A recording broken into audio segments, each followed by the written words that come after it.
Tonight I'd like to talk a little bit about underage drinking. I applaud the Franklin Area Parents United group, Principal Katie, Mark, and Catherine from Franklin High School to put this together. I represent Wheaton Franciscan Healthcare, and we have outpatient mental health and addictions services. So, underage drinking, negative impacts of underage drinking are more prevalent and serious than previously understood. As the gentleman in the video earlier said, kids are doing things these days that weren't available to most of us growing up. The synthetic or designer drugs, the binge drinking, the social network kind of stuff.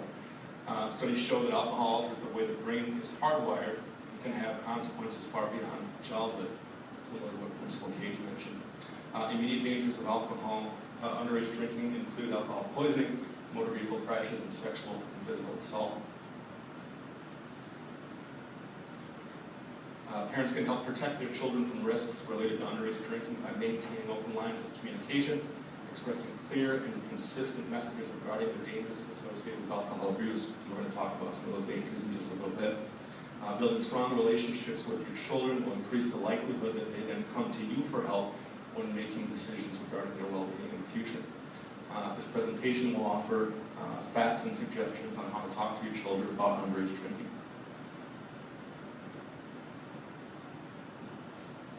According to a study, the National Surveys on Drug Use and Health in 2006, alcohol abuse increases as young people age, similar to what you presented, Catherine, I think. 12 to 14-year-old, 21.1% of the kids have had at least one drink. 15 and 17 years old, percentage more than doubles, and by 18 to 20 years old, 80% of children have had, adolescents have had at least one drink. 53% of underage drinkers reported drinking alcohol in someone else's home, similar to what Principal Katie mentioned. 30.3% reported drinking in their own home. Among all underage drinkers polled in 2006, 31% reported paying for the alcohol the last time they drank, including 20.6% who gave money to someone else to purchase the alcohol, and 9.3% reported purchasing the alcohol themselves. 69% of underage drinkers didn't pay for alcohol the last time they drank. Studies show an association between early drinking to heavy alcohol consumption and alcohol-related problems in adulthood. Individuals who begin drinking before age 15 are 6 times more likely to develop alcohol-related problems when compared to those who begin drinking after 21. More young people use alcohol than tobacco or illicit drugs. Alcohol kills more young people than all illicit drugs combined. I'd like to add, so as Principal Katie pointed out, if an individual doesn't have alcohol abuse issues during adolescence, and if they're healthy and manage to navigate through adolescence without developing too many issues related to substance or alcohol abuse, at 21 years old, they have a better grasp on what it takes to live a healthy life.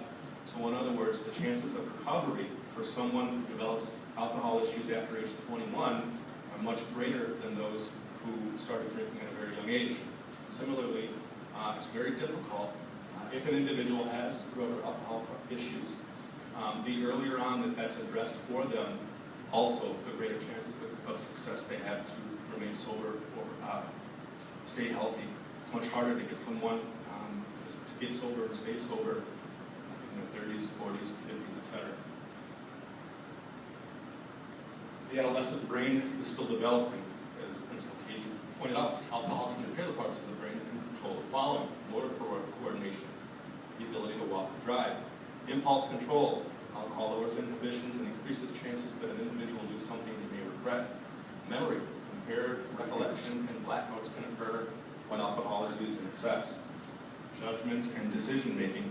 Drinking may lead young people to engage in risky behaviors that can result in injury, illness, or death. Other risks include violence. Children who start drinking before age 15 years old are 12 times more likely to be injured while under the influence, and 10 times more likely to get into fights than those who wait until 21 to drink. sexual activity. Underage drinking increases the chance of risky sexual behavior, including unwanted, unintended, unprotected sexual activity, and or sex with multiple partners. Such activity can increase the risk of unplanned pregnancy and for contracting STDs. School. Young people who drink have higher rates of academic problems, poor performance, and truancy issues. Illicit drug use. More than 67% of young people who started drinking before the age of 15 will try illicit drugs. Children who drink are 7.5 times more likely to use illicit drugs. Out of that population, 22 times more likely to use marijuana, 50 times more likely to use cocaine. Death and injury. Approximately 5,000 people under age 21 die as a result of underage drinking each year. This includes death from car accidents, homicides, suicides, as well as from injuries such as falls, burns, and drowning. Traffic crashes are the #1 killer of teens. A third of those crashes involve alcohol-related accidents. All right, so what do we need to say? We can remind them about the effects alcohol has on our body. A single drink can have an effect. Alcohol passes through the stomach lining into the bloodstream. Alcohol irritates the stomach lining, which may cause some people to feel nauseous or vomit. Alcohol moves through the bloodstream to every organ, including the brain. Once in the brain, alcohol changes the way a person thinks, which can cause people to behave in a manner they may regret and or affect their decision making. Alcohol can also have long-lasting effects on the brain, impairing how a person learns, thinks, and behaves far beyond adolescence. Alcohol can cause an individual to lose balance or be unable to speak clearly. Alcohol can kill. When a person drinks too much alcohol in a short period of time, alcohol poisoning can occur. Breathing becomes difficult. A person can vomit, aspirate, pass out, and even die. Peers. Children often think that other people their age are drinking. Most are not, similar to what our young speaker just said a minute ago. If your child is around people who drink, he or she is also at increased risk of being seriously injured or affected by violence. As children age, some of their friends' drinking increases. They themselves become at risk by being around someone who is sick, out of control, or unable to take care of themselves. Tell your child there is help available for those who have alcohol problems, and it's okay to ask for that help. The law. In most states, it's illegal for anyone to buy or alcohol or use alcohol until 21 years old. One drink can cause someone to fail a breathalyzer test. In Wisconsin, there's a zero-tolerance policy for minors operating vehicles under the influence of drugs or alcohol. If a minor is caught driving with a blood alcohol level over 0.0%, he or she may be subject to immediate 3-month suspension of driving privileges and may face additional charges for violating the state's drinking laws. All right, so what do? Take action. Talk early and often with your child. Establish and maintain open lines of communication. Get into the habit of talking to your child every day. This will make it easier for you to have conversations about serious subjects as they arise. Get involved. Talking to your child about his or her activities opens up opportunity for you to share your own interests and values. Young people are much less likely to have substance abuse issues when they have positive activities to do than when caring adults are involved in their lives. Take action. Be a good role model. Think about what you say and how you act in front of your children. Your own activity is the most powerful indicator to your child of what is and what is not acceptable in your family. Do not take part in any illegal, unhealthy, or dangerous practices related to alcohol, tobacco, or drugs, as your child might believe that these practices are okay, no matter how much you tell them to the contrary. Teach kids to choose friends wisely. Know where your children are and get acquainted with their friends. Limit the amount of time your children spend without supervision. Unsupervised children have more opportunities to experiment with the use of alcohol, tobacco, and illicit drugs. Set rules. Make clear, sensible rules for your child and enforce them with consistency and appropriate consequences. Following these rules can help protect your child's physical safety and mental stability, which can lower his or her risk for substance abuse issues.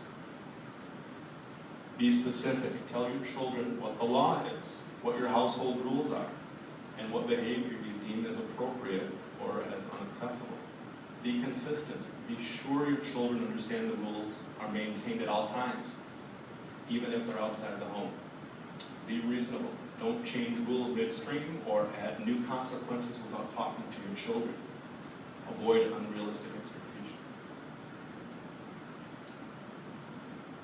Recognize good behavior. Always let your children know how pleased you are when they respect the rules of the household.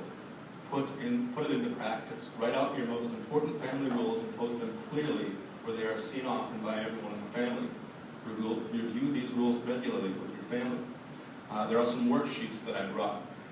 Please refer to those worksheets. I'm afraid I don't know if I have, the last presentation I did, Mark, we had about 25 people, and I think that's all I brought. But help yourself, folks. There's some resources and activities to take home and do with your children, again, to enhance dialogue, open up communication, to talk about these serious subject matters. And I thank you very much for having me.